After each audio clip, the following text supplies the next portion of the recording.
Bonjour tout le monde, j'espère que vous allez bien. Bienvenue sur ma chaîne YouTube.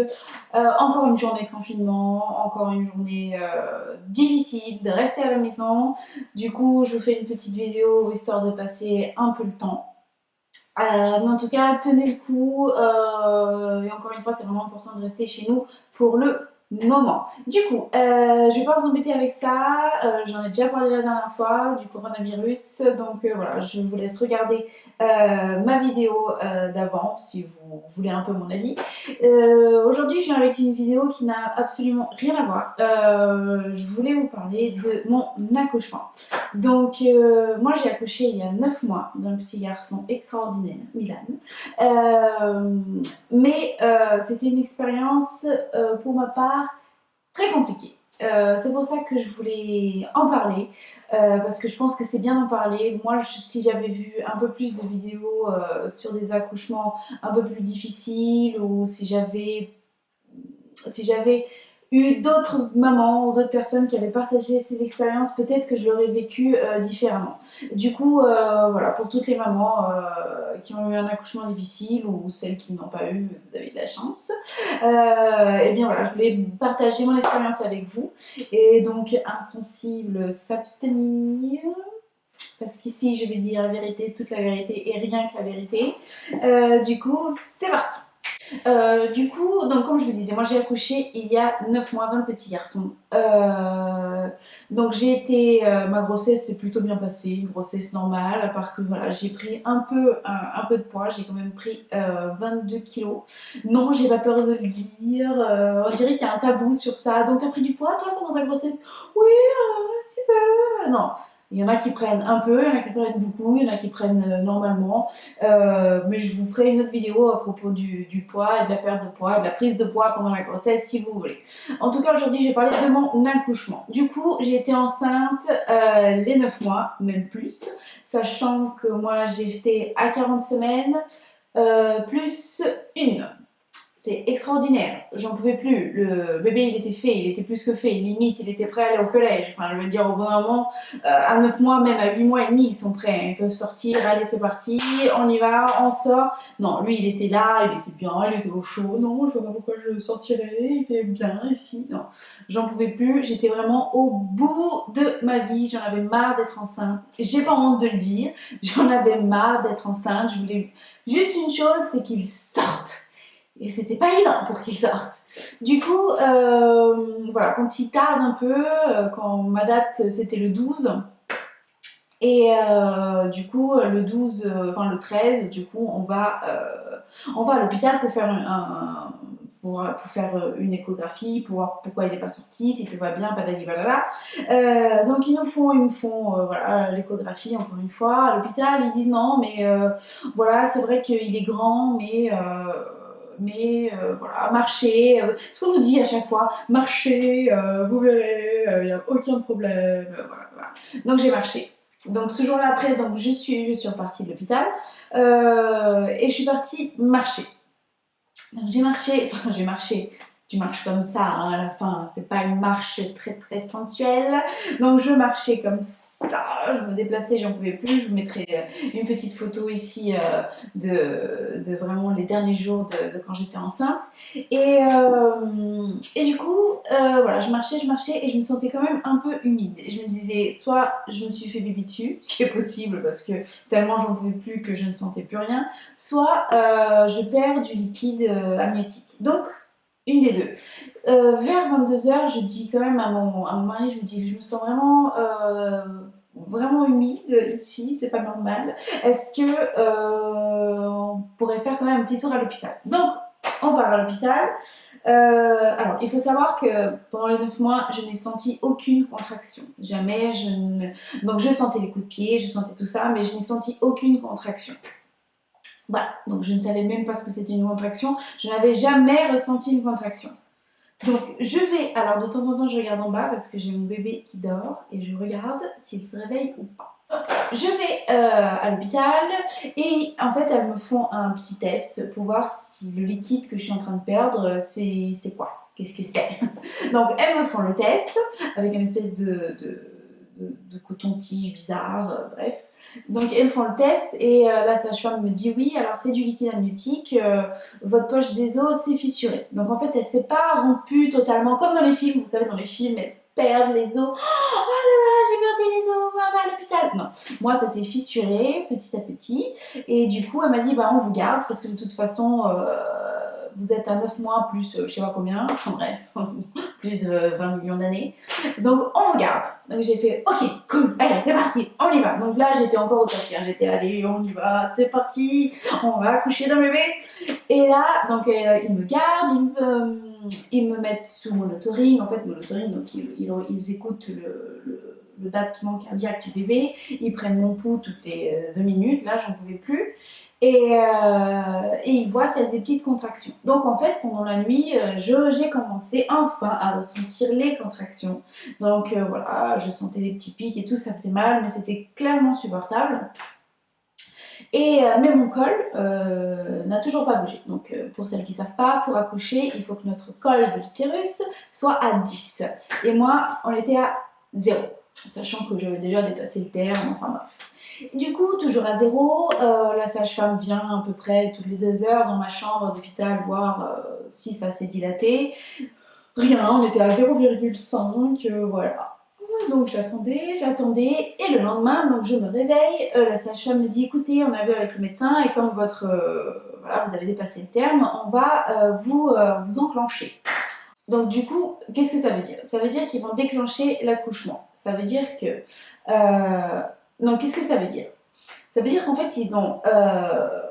pour que ça aille un peu plus vite, ils m'ont inséré une espèce de tampon, comme un tampon quand on a nos règles. Donc ils insèrent un tampon qui est censé du coup pas forcément dilater le col, parce que ça c'est le col, il faut qu'il se dilate tout seul, c'est notre corps. Mais ça provoque des contractions. Donc du coup, et les contractions font que on dilate notre col de l'utérus. Donc, il m'insère, on dirait on était 30. Donc, il m'insère le tampon vers 11h du matin. Voilà, j'étais là, très enceinte, très grosse. Et donc, 11h, midi, 1h, 2h, 3h, 4h, 5h, rien du tout. Je marche un peu partout dans l'hôpital. Aucun signe du bébé. Mon col, il était à 1. Génial. Et là, du coup, vers 20h, je commence quand même à ressentir des contractions un peu plus fortes les unes les autres, moins espacées. Donc ça veut dire, au début, c'était toutes les 5 minutes, je ressentais. On respire, on inspire, on se fait masser le dos par le mari, on est sur le ballon, vous savez, voilà. Qui, moi, me faisait pas plus de bien. Juste, je voulais que ça se termine, parce que ça faisait quand même un bon temps. Et vers 21h, voilà, vers 21h, ça commence vraiment à piquer. Là, c'était toutes les 3 minutes, c'était parti. Hein. J'avais très, très, très mal. Il faut savoir que j'avais des contractions extrêmement douloureuses. Alors, c'est censé être douloureux, je sais. Mais avec cette espèce de tampon, et bah, c'est des contractions quand même un peu plus fortes. Donc voilà, j'avais très, très mal, très, très mal, très, très mal. Je criais toutes les 2 minutes. Non, c'est vraiment magique. Hein. Alors, il faut arrêter, hein. L'accouchement, c'est pas magique pour tout le monde. Pour moi, c'était tout sauf magique. Vers 2h du matin, j'étais quand même à la sage-femme que j'en peux plus. Que c'est vraiment trop douloureux, que j'arrive plus. Je lui dis, mais ouvrez-moi, je m'en fous complètement. Je voulais juste qu'on m'ouvre, qu'on m'enlève le bébé, que j'arrête de souffrir, parce que si je souffre, il souffrait aussi, donc j'en pouvais vraiment plus. Et là, elle me dit, non, on va vous donner un peu de codéine, voilà. Ils sont complètement insensibles, en plus, on dirait des fois. Donc, du coup, voilà, elle me donne de la codéine qui ne fait absolument rien. Voilà, je prends les 2 cachets là qu'elle me donne et ça fait. Pardon. Et ça fait rien du tout. Voilà, à part que voilà, je suis en train de droguer mon bébé, on dirait, donc ça me fait un peu bizarre en plus de prendre ça. Et une demi-heure après, elle revient, elle me dit ça va mieux. Moi, je suis au bout de ma vie en train de crier partout dans l'hôpital. Elle me dit bon bah je vais voir avec le médecin si on me donne pas un peu de morphine. J'ai fait oh mon dieu, ils vont vraiment me shooter. Donc je dis ok bah allez-y. Elle me dit et donc elle revient après, elle me dit non en fait on va pas vous donner de morphine. Et là elle me dit bon de toute façon je regarde votre col, elle regarde mon col, on était à 1,5, 2 et encore 2 c'est grandir. Et Et elle me dit, bon, j'ai vu avec le médecin et quand même, ça fait très longtemps que vous êtes là.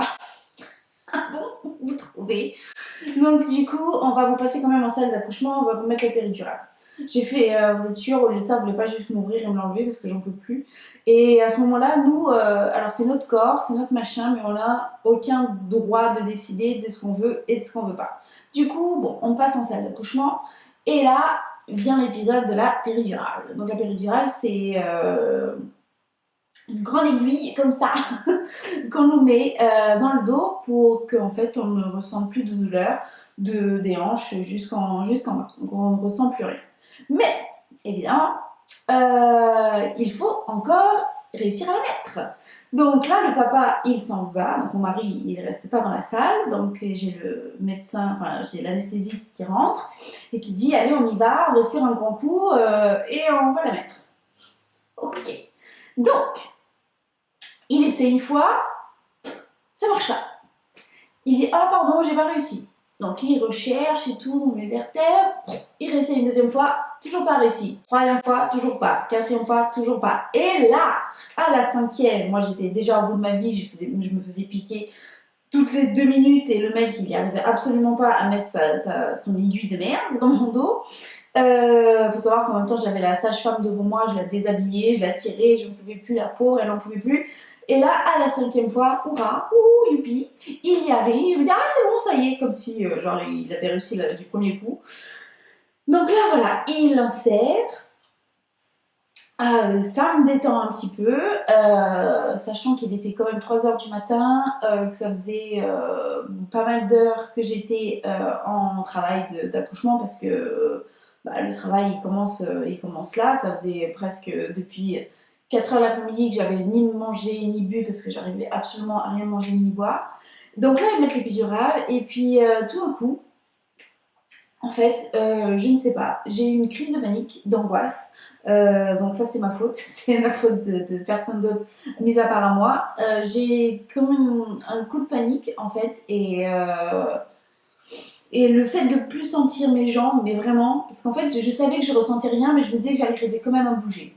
Je sais ces concepts, mais dans ma tête, j'étais pas assez préparée psychologiquement pour comprendre en fait que notre corps en fait des hanches jusqu'en bas, il ne bouge plus, on n'arrive plus à le bouger. C'est comme, vous savez, quand on dort très longtemps sur un bras et que notre bras il est complètement mort, et voilà, c'est nos jambes, elles sont complètement comme ça. Et du coup, j'ai une crise de panique, donc je commence à appeler les sages-femmes en disant mais plus jamais je marcherai, qu'est-ce que je vais faire? Voilà, la sage-femme elle était au bout de sa vie, non mais je vous promets que vous remarcherez. Tu fais non, je ne ressens plus mes jambes.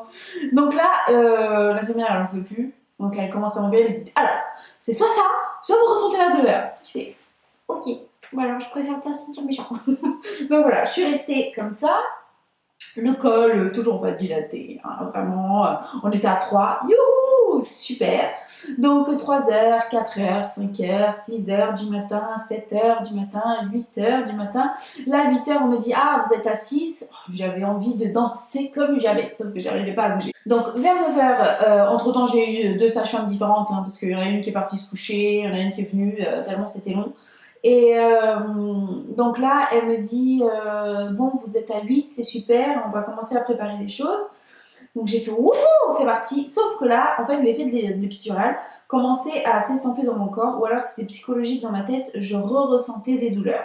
Et j'avais plus envie de ressentir de douleur, j'étais extrêmement fatiguée. Et je dis par contre, là, je ressens encore une douleur, je sais pas quoi faire. Et la sage-femme me dit, bah, je vais vous redonner une bonne dose. J'ai fait d'accord. Qu'est-ce que vous voulez que je dise à ce moment-là? Moi, je dis d'accord. Moi, je veux juste ne pas sentir de douleur parce que mon corps, il supportait plus. Et là, en fait, elle me donne une dose, mais une dose de cheval a priori. Parce qu'en fait, c'est plus de mon bassin jusqu'en bas que je ne ressentais plus rien.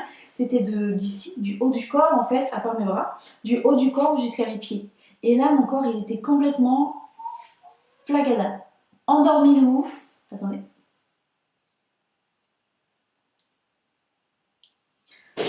Complètement endormie, complètement flagada.